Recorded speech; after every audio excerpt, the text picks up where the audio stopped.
पाकिस्तान का तो 1 अरब भी हो गया, 1 अरब से भी ऊपर नहीं, 1 अरब से। आईपीएल में जब 6 साल की कमेंट्री की तो तब जाके आपकी झिझक भी खुल जाती है, इसलिए कि आप वाकई एक ग्रेट टैलेंट को, क्योंकि दुनिया का बेस्ट टैलेंट वहां पे आ रहा था, उसको डिस्क्राइब करते थे और फिर कमेंटेटर्स उस एनवायरनमेंट में एक तरह से आपका कंपटीशन था, क्योंकि आप अपने इम्पैक्ट दिखाना चाह रहे थे, आपके फैंस बन जाते हैं कि आपको सुनना चाहते हैं, बिकॉज इसी सबसे अच्छी बात यह कि कमेंट्री में आपकी पर्सनैलिटी सामने आ जाती है कि आप झूठे इंसान हैं या सच्चे इंसान हैं। सबको यही था कि आईपीएल से इंडिया को बड़ा फर्क पड़ेगा, बिकॉज आईपीएल स्टार्टेड इन 2008। उससे इंडिया 2007 में T20 वर्ल्ड कप जीता है। जब से आईपीएल शुरू हुई है आज तक, अभी तक, आज भी अनफॉर्चुनेटली वो हार गए हैं, इंडिया T20 वर्ल्ड कप नहीं जीता। That's a very interesting stat because they won 2011, that's 50 over। That's 50 over, नहीं, हम 20 की बात करें ना। तो जब से आईपीएल शुरू हुई है उसके बाद T20 में इंडिया जो है वर्ल्ड कप नहीं जीता।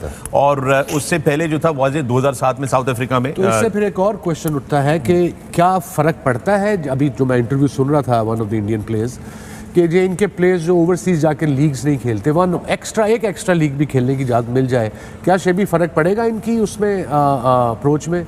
देखिए वसीम भाई, ज़रूर उससे फ़र्क जो है वो पड़ता है, बट उनकी IPL it's big enough to gain that exposure for a youngster और जो भी प्लेयर्स खेलते हैं वो। बट यह कि डिफरेंट कंडीशंस पे खेलना, उसमें ज़रूर फ़र्क पड़ता है, क्योंकि वैसे जब आप एज अ ओवरसीज़ प्लेयर खेलते हैं कहीं जाके, so they put extra responsibility on your shoulders, so that's what matters where you become a good player। कि आपको ये होता है कि यार अब मैं एज अ ओवरसीज़ खेल रहा हूँ तो मेरी परफॉर्मेंसेस जो है वो ज़ाहिरी बात है वो अप टू द मार्क होनी चाहिए, मेरी मैच विनिंग्स जो है वो इनिंग्स होनी चाहिए, स्पेल्स होने चाहिए। तो आई गेस उन चीज़ों पे ज़रूर फ़र्क पड़ता है। और दूसरा, you share dressing room with like class players, world class players, so आप उनके वर्क एथिक्स भी देखते हैं कि यार वो how they are so consistent। तो I guess there are so many elements जिससे इन चीज़ों में फ़र्क पड़ता है। Pakar, for BCCI a lot to ponder upon after this because look, पिछले साल जब T20 वर्ल्ड कप था यूएई में, वहाँ पर भी सेमीज के लिए क्वालिफाई नहीं कर सकी थी इंडिया। अभी एशिया कप में भी ये आउट हो गए थे, they didn't make it to the last stages again, and here again in the very crucial game of the semi-final, that is a very big defeat, 170 without loss. I mean, this is just almost embarrassing. So what BCCI really needs to pause and think, where are they going wrong with their T20 policy? Because clearly it then shows since 2008 when the IPL started till now that this IPL thing is not working for them. It's a great league, it's a big league, no question about it. It's very good for the for people who want to monetize on it, जो पैसे बनाना चाहते हैं, जो players जिनको पैसे चाहते हैं, but it's not bringing the right results for the Indian cricket team. Look, जब स्टेक्स हाई होते हैं ना तो प्रेशर भी हाई होता है फिर, एंड आई फील के IPL is a mega event. Cricketers जो है जो खरीदे जा रहे हैं, they are over the moon, they are excited. 20-25 crore Cummins और अभी स्टार्क की बोली चल रही थी अभी 24-75 sold to KKR, 24-75 24 crore 75 lakh रुपए तकरीबन पाकिस्तान का तो 1 अरब भी हो गया, 1 अरब से भी ऊपर नहीं, 1 अरब से नीचे है, थोड़ा सा नीचे रह गया है। जो जिस तरह के हमारे हालात हैं तो थोड़े अरसे में तकरीबन 75 करोड़ रुपए पाकिस्तानी। हाँ जी, पाकिस्तानी ऑलमोस्ट 75 करोड़ रुपीस। हाँ, तो 75 करोड़ रुपए में स्टार्ट गया है और तकरीबन 65 करोड़ में कमिंस भाई साहब गए हैं। तो ये ऑस्ट्रेलिया वाले तो वर्ल्ड कप भी लूट के ले गए और ये पैसा भी सारा लूट के ले गए। तो चल रहा है सिलसिला।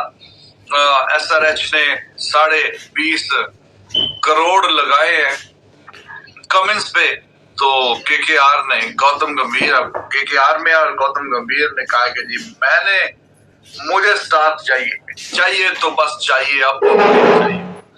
तो उस चक्कर में उन्होंने तिजोरियां खोल दी हैं, बोरियां खोल दी हैं, माल लुटा दिया है। तो 25 करोड़ में ले लिया। ओए होए होए।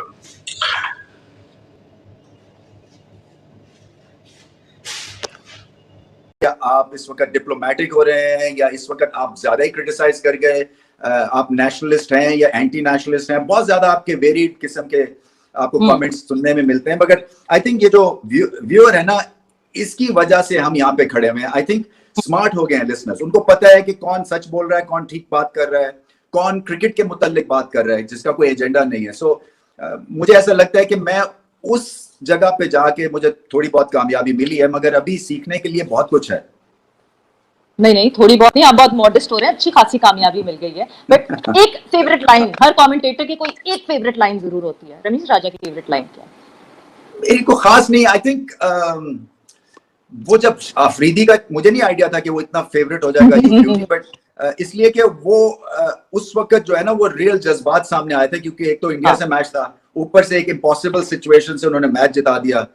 सो जब मैं वापस आया, यहाँ घर पहुंचा, तो वो फेसबुक और ये और वो सारा कोट हो रहा था, तो मुझे नहीं आइडिया था। कई दफा क्योंकि हम तो एक बबल में रहते हैं, अब तो बायोसिक्योर बबल है ना, सो हमारा क्या काम होता है कि हम एक कमरे से दूसरे कमरे में चले जाते हैं, फिर फ्लाइट पकड़ते हैं तो दूसरी जगह चले जाते हैं। सो हमें लोगों का रिएक्शन जो है वो पता नहीं होता, ना ही मुझे कोई शौक है, मैं इन चीजों में पढ़ता ही नहीं हूँ, क्योंकि जब आप अगर आप लेगेसी कोई बना रहे होते हैं तो वो ऑटोमेटिक बनती है, वो ये नहीं होता कि आप उसको कोई प्लान करते हैं। सो कई मोमेंट्स क्रिकेट में आपको मिलते हैं जहां पे आप फॉर्चुनेट होते हैं, आप लकी हैं कि आप उस जगह पे मौजूद थे और आप ने ठीक बात कर दी। सो वो 10 सेकेंड्स और 50 सेकेंड्स की